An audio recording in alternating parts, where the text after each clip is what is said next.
Assalamualaikum warahmatullahi wabarakatuh. Selamat malam para pendengar setia Cipta Cerita Daily.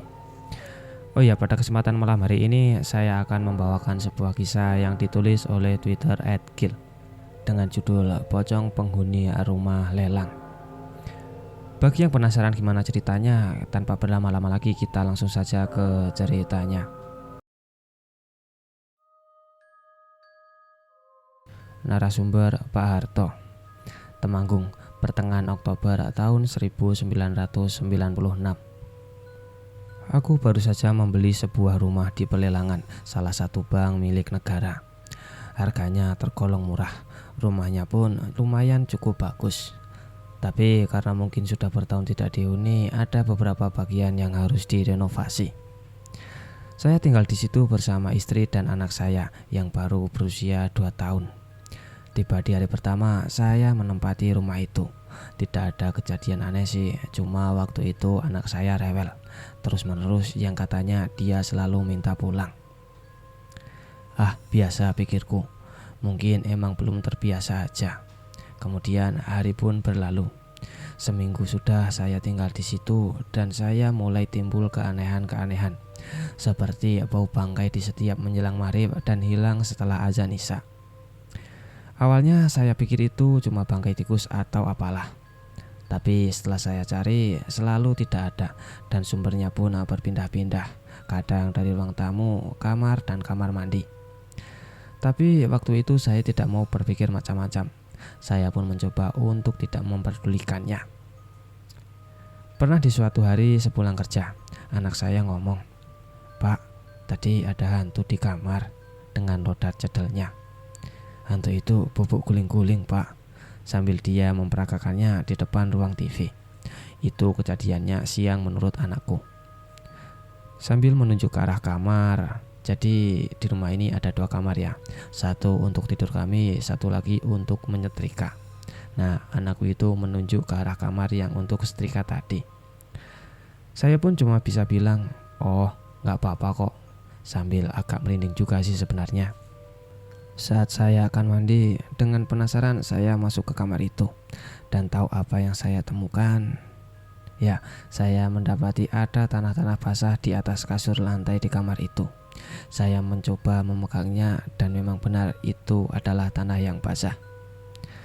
Tiba-tiba saat itu juga tercium bau bangkai, namun sebentar, terus hilang. Kemudian saya memutuskan untuk langsung membersihkannya tanpa memberitahu istri. Setelah itu saya pun bergegas mandi. Jujur terus terang saja ya, setelah kejadian itu saya menjadi kepikiran ada apa sebenarnya di sini. Oleh karena itu juga saya mencoba mengadu ke ayah saya. Setelah bercerita panjang lebar pada ayah, ayahku cuma berkata, "Sudah aku bilang jangan dibeli rumah itu." Memang dari awal ayahku tidak setuju kalau aku beli rumah ini. Tapi memang akunya saja yang ngeyel. Dan mumpung ada kesempatan, ya yang namanya orang hidup pasti ingin punya rumah sendiri. Tapi sekarang sudah terlanjur. Ayahku pun menyarankan untuk mengadakan yasin dan tahlil di rumah itu. Kemudian diadakanlah prosesi itu, mengundang tetangga di sekitaran rumah. Syukur alhamdulillah, para tetangga cukup baik dan antusias. Ramai sekali dari ruang tamu sampai teras depan terisi penuh. Mungkin sampai hampir tak cukup makanan yang harus kami hidangkan.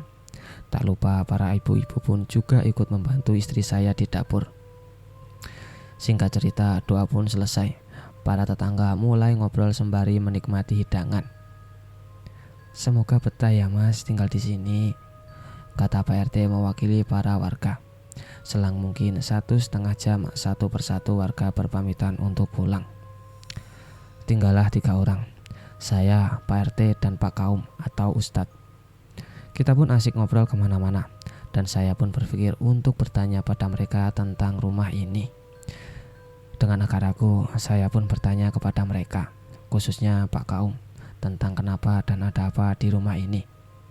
Saya pun menceritakan beberapa keanehan yang saya alami. Dan terjadilah percakapan panjang antara kita bertiga. Dan mungkin akan sangat panjang apabila saya ceritakan detailnya di sini. Jadi intinya dari pembicaraan itu akhirnya hanya berupa nasihat agar saya lebih giat beribadah dan menguatkan iman. Saya sebenarnya tahu kalau mereka seperti menutup-nutupi tentang bagaimana rumah ini, tapi saya juga tidak bisa memaksa. Malam pun semakin larut. Pak Kaum dan Pak RT pun pamit pulang. Singkat cerita, setelah beberes saya beranjak untuk tidur. Malam itu pun berlalu dengan tenang. Sudah hampir 3 bulan saya di rumah ini. Gangguannya pun masih sama, yaitu bau bangkai yang berpindah-pindah. Lama-lama seperti terbiasa. Yang penting anak istri tidak mengeluh. Tapi semua itu berubah sejak ada teman saya yang datang ke rumah. Sebut saja dia Joni. Menurut pengakuannya sih dia bisa lihat hal-hal yang gituan atau indigo lah kalau zaman sekarang. Percaya nggak percaya, karena jujur saja saya nggak begitu sreg dengan orang ini. Selain karena perangainya yang sombong, dimanapun tempatnya obrolannya selalu tentang klenik. Singkat cerita, datanglah si Joni ke rumah. Ngobrol basa-basi lah dan sampailah pada obrolan kalau rumah ini banyak penunggunya. Saya cuma iyain aja. Terus dia juga menawarkan diri untuk mengusir hantu-hantu itu di sini. Wah, kebetulan sekali dong kalau gitu. Walaupun dalam hati saya masih kurang percaya dengan kemampuannya, dia pun minta sejumput garam dan mulailah prosesi gerakan-gerakan ala dukun sambil menaburi garam di setiap sudut-sudut ruangan. Sudah kuusir semua, rumahmu sekarang sudah bersih. Sambil menggenggam kain hitam, semoga beneran. Singkat cerita, Joni pun pulang dan malam pun tiba. Malam ini terasa sangat aneh. Perasaan saya gusar tak tahu sebabnya. Hawanya sangat panas sampai saya memilih tidur di ruang tamu. Waktu itu tengah malam, saya mulai tertidur. Ada suara yang membuat saya terjaga lagi. Jring, jring, jring, jring. Seperti suara kerincingan. Suaranya dari teras rumah. Karena penasaran, saya coba mengintip dari tirai. Dan suara itu masih saja terdengar. Kemudian saya menengok ke kiri. Perlahan-lahan suara itu hilang. Tapi ketika saya berpaling, jering jering jering jering, suara itu ada lagi dan sangat keras. Suaranya tak lagi dari depan rumah, tapi dari dalam rumah. Kincing kincing kincing kincing kincing. Dan saat itu juga tiba-tiba ada sesuatu yang jatuh tepat di depanku. Ya, benar. Itu adalah sosok pocong yang kainnya lusuh. Mukanya tertutup rapat kecuali mulutnya. Dengan suara berat, sosok pocong itu berkata, "Pergi kamu dari sini." Seketika semuanya gelap dan aku terbangun keesokan harinya di tempat yang sama di mana saya melihat sosok pocong itu. Hari itu saya demam tinggi, tapi saya tidak berani bercerita ke istri saya dan mulai dari sini kejadian demi kejadian menakutkan kerap saya alami di rumah ini. Dan apa yang dikatakan Joni, kalau penunggunya sudah diusir semua itu berarti tidak benar. Justru dengan kedatangan si Joni, suasana rumah malah tidak baik. Gangguan yang dulu cuma berupa bau-bauan sekarang menjadi penampakan. Tapi hikmah dari kejadian malam itu, saya menjadi lebih giat beribadah sebisa mungkin. Sholat 5 waktu dan tahajud, dan itu cukup manjur dalam beberapa bulan ke depan. Gangguan sudah tidak ada. Ini sudah berakhir batin saya. Hampir minimal 4 kali dalam seminggu saya tahajud. Rasa takut di rumah mulai berangsur-angsur hilang. Saya pikir dengan giat beribadah mungkin semuanya sudah berakhir. Saya mulai takabur dalam hati. Tapi ternyata semua itu belum berhenti. Suatu malam saya bangun sekitar jam 3 dini hari. Dengan percaya diri, saya pergi ke kamar mandi untuk mengambil air wudhu. Tidak ada perasaan apa-apa waktu itu, sampai ketika saya mulai berwudhu dan membasuh muka, seperti tiba-tiba tercium bau bangkai, menyengat secara cepat terus menghilang. Saya sempat berhenti sejenak, tapi setelah bau itu hilang, saya berpikir, itu cuma perasaan saya saja. Kemudian saya pun berjalan menuju tempat sholat. Saya pun mulai sholat tahajud.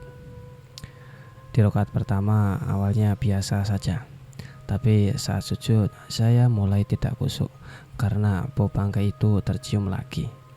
Sangat menyengat dan entah kenapa saya merasa ada yang mengamati dari jendela depan. Saya di situ mulai takut, tapi saya tetap mencoba melanjutkan. Di rakaat kedua, saya sudah tidak berani lagi melihat ke depan, karena memang sepertinya benar ada sosok yang berdiri di balik jendela itu. Dan ketika saya membaca surat pendek setelah Al-Fatihah, saya mendengar jelas ada yang menirukan doa saya dengan suara berbisik. Qul huwallahu ahad. Qul huwallahu ahad. Dengan nada seperti mengejek. Di situ saya sudah mulai tidak karuan. Berdiri terpaku, tidak bisa bergerak. Lidah pun seperti keluh dan tak mampu berkata apa-apa. Jelas ini suara dari sosok di depanku. Dan entah apa yang saya lakukan, saya malah melihat ke arah depan. Dan memang benar di situ ada sosok pocong. Sosok yang terus mengucapkan kata Qul huwallahu ahad, Qul huwallahu ahad sambil menggerakkan kepalanya. Suaranya semakin jelas dan berteriak Qul huwallahu ahad dengan kepalanya yang bergoyang-goyang seperti mengejek. Entah berapa lama itu. Akhirnya saya merobohkan diri sambil menutup mata. Dalam hati saya berdoa sebisanya, dan suara maupun sosok itu perlahan hilang setelah mendengar azan subuh. Dan untuk cerita kali ini diambil dari sudut pandang Mbak Yanti atau istri Pak Harto. Sebenarnya dari awal kami menempati rumah ini, aku sudah mengalami hal-hal yang tidak wajar sih. Cuma aku tidak cerita aja sama suami, takut dia kecewa. Karena di rumah itu juga nggak mudah. Seperti di malam pertama aku tidur di rumah ini, aku bermimpi didatangi sosok pocong. Sebenarnya aku juga masih bingung, karena itu terlalu nyata untuk sebuah mimpi, sampai aku memutuskan itu bukan mimpi biasa. Jadi begini ceritanya. Malam itu kami lelah tentunya, baru saja pindahan. Barang-barang pun masih belum tertata rapi. Setelah menidurkan si kecil, kami lanjut menata barang-barang sampai agak malam. Dan sekira jam 11-an kami berdua mencium bau bangkai. Sangat bau. Aku kira sih hanya bangkai tikus ya. Karena sangat mengganggu, aku dan suami mencoba untuk mencarinya. Kami mencoba mencari kemana-mana, ke semua sudut ruangan, tetapi tetap saja tidak ketemu. Sampai akhirnya bau itu hilang dengan sendirinya. Sudahlah. Kami pun tidak berpikir macam-macam lagi waktu itu. Karena lelah, kami pun memutuskan untuk tidur. Nah, dalam tidurku aku bermimpi ada sosok wanita tua yang sedang mendekati anakku. Wajahnya sangat seram. Rambutnya kusut dan matanya tajam. Dia mengelus-elus kepala anakku. Dalam mimpi itu, anakku takut dan menangis. Tiba-tiba sosok wanita itu mengeluarkan sebuah arit atau sabit, hendak seperti melukai anakku. Aku pun spontan meraih anakku dan berlari menjauh. Dalam mimpi itu, kakiku terasa berat sekali untuk berlari. Pokoknya sembari aku menjauh, sesekali aku menengok ke belakang. Dan dengan aneh, sosok wanita tua itu perlahan berubah menjadi pocong dan terus mengejarku. Tiba-tiba saja di situ ada suamiku dan meraih anakku. Tapi pocong itu masih terus mengejar, sampai akhirnya aku terjatuh dan pocong itu menindih dadaku. Wujudnya dipenuhi dengan tanah-tanah yang menempel. Wajahnya tertutup kain, hanya mulutnya yang terlihat. Dia tertawa-tawa sambil menggeliat seperti berjoget di atas dadaku. Sangat mengerikan. Sampai aku saat itu sulit untuk bernapas. Saat aku terbangun, ternyata memang benar pocong itu berdiri di atas dadaku. Kepalanya menghadap ke bawah, menggeliat sampai tanah yang menempel di kain-kainnya berjatuhan di wajahku. Aku mencoba berteriak tapi tak bisa. Dan di situ aku hanya berdoa sebisa dalam hati. Dan aku pun terbangun dan melihat anakku yang tadinya tidur di tengah kita berdua sekarang sudah duduk di lantai dan menangis. Aku ternyata sedang mimpi di dalam mimpi. Sangat aneh sekali, terasa nyata, dan ini memang sangat nyata. Sejak kejadian itu, aku memutuskan untuk tidak bercerita kepada suamiku, walaupun sebenarnya aku tidak akan betah tinggal di rumah ini. Tapi di sisi lain aku tak ingin mengecewakan dia, karena kami juga sudah terlanjur mengeluarkan uang yang tidak sedikit untuk membeli rumah ini. Dan benar saja aku akan melewati hari-hari yang tidak wajar di tempat ini. Yang paling terjadi saat itu adalah adanya jajaran tanah-tanah basah di lantai. Jajaran tanah itu sangat panjang. Bahkan kalau diurutkan bisa dari teras depan sampai pekarangan belakang, dan selalu berhenti di dekat sumur yang sudah tidak terpakai di belakang rumah. Saat itu saya sapu saja. Jajaran tanah itu entah dari mana asalnya, dan pernah juga ada kejadian aneh di siang hari. Jadi waktu itu suamiku masih kerja, jadi aku di rumah berdua dengan anakku. Waktu itu aku lagi masak di dapur, anakku main-main di dekat saya. Dan entah gimana aku agak lupa, tiba-tiba anakku hilang. Awalnya cuma aku panggil-panggil saja, tapi kok nggak nyaut ya. Dan aku mulai mencari-cari. Dimulai dari kamar-kamar ternyata tidak ada. Sambil aku panggil-panggil, di situ aku mulai panik. Aku keluar rumah mencari di jalan depan rumah, juga di sana tidak ada. Aku pun mencoba mencarinya ke belakang. Aku matikan kompor dan aku mendengar suara berisik di pekarangan belakang rumah. Setelah kulihat, anakku ada di situ lagi main-main tanah. Tapi yang aneh di sini adalah pintu menuju pekarangan itu tertutup rapat, dan anakku yang masih kecil tentu tidak bisa meraihnya gagang pintu itu. Dan kalaupun bisa, tentunya aku bisa dengar dong suara pintu itu terbuka. Toh posisi pintu itu juga dekat dapur. Dan keanehan yang kedua adalah jalan antara pekarangan menuju sumur itu agak gap berupa rerumputan yang seperti putri malu yang berduri dan ilalang, yang bahkan tingginya hampir sama dengan anakku. Bagaimana anakku bisa berada di situ? Saking takutnya sejak saat itu, kalau suamiku belum pulang, aku nggak berani di rumah. Aku lebih memilih main ke tempat tetangga atau pulang ke rumah mertua. Baru sorenya suamiku jemput aku dan anakku. Kebiasaan itu bertahan sangat lama, sampai-sampai rumah itu cuma hanya tempat untuk tidur saja. Jarang sekali aku melakukan keseharian di sana kalau suamiku belum pulang. Tapi mau sampai kapan seperti ini? Terus pikirku. Sampai hingga pada suatu malam, waktu itu hujan deras. Kami sedang menonton TV berdua. Anakku sudah tidur. Kemudian tiba-tiba tercium lagi bau bangkai bercampur anyir. Kami berdua saling menatap, menengok ke kanan dan ke kiri, ke belakang dan ke depan. Dan tepat di belakang tikar yang kami duduki ada jajaran tanah lagi. Suamiku berdiri, aku meraih tangannya dan kita berdua berjalan mengikuti jajaran tanah itu tadi. Dan setelah diikuti jajaran tanah itu ternyata berhenti di sebuah pintu menuju pekarangan belakang. Kita pun juga berhenti dan saling menatap. Dengan satu tangan suamiku yang memegang gagang pintu itu, dengan tiba-tiba dan tanpa apa-apa suamiku membuka pintu itu. Tiupan angin dan suara hujan terdengar keras. Dan apa yang kita lihat?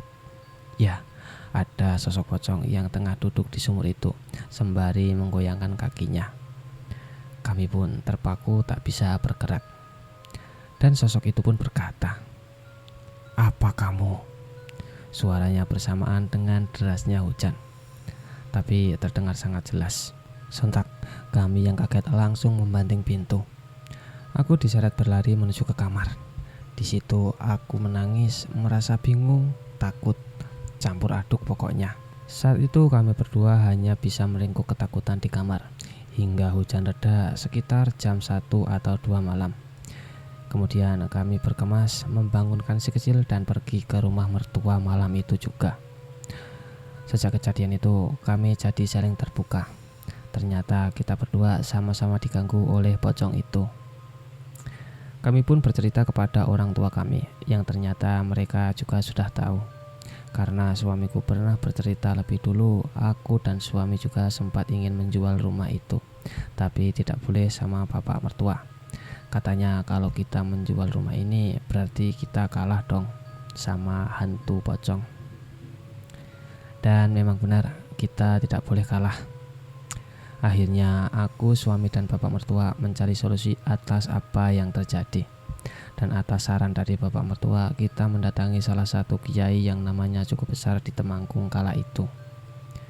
Singkat cerita, datanglah kita, Pak Kiai, bapak mertua, aku dan suami ke rumah bersama beberapa santrinya. Kemudian di situ kita mengadakan sebuah doa-doa. Dan aku merasakan sendiri saat prosesi doa, bau bangkai itu tercium lagi, berkutat mengelilingi kami. Setelah itu tiba-tiba ada suara ledakan dahsyat dan bau pun hilang. Beberapa saat setelah itu doa pun selesai. Pak Kiai meminta para santrinya untuk pulang duluan. Tinggallah kami berempat. Ternyata Pak Kiai ingin menunjukkan sesuatu. Dia meminta sebuah linggis dan mengajak kita semua berjalan menuju sumur itu. Tepat di depan, beliau menyuruh kita menjadi saksi. Beliau pun menyuruh suamiku untuk menghancurkan lantai semen di depan sumur itu.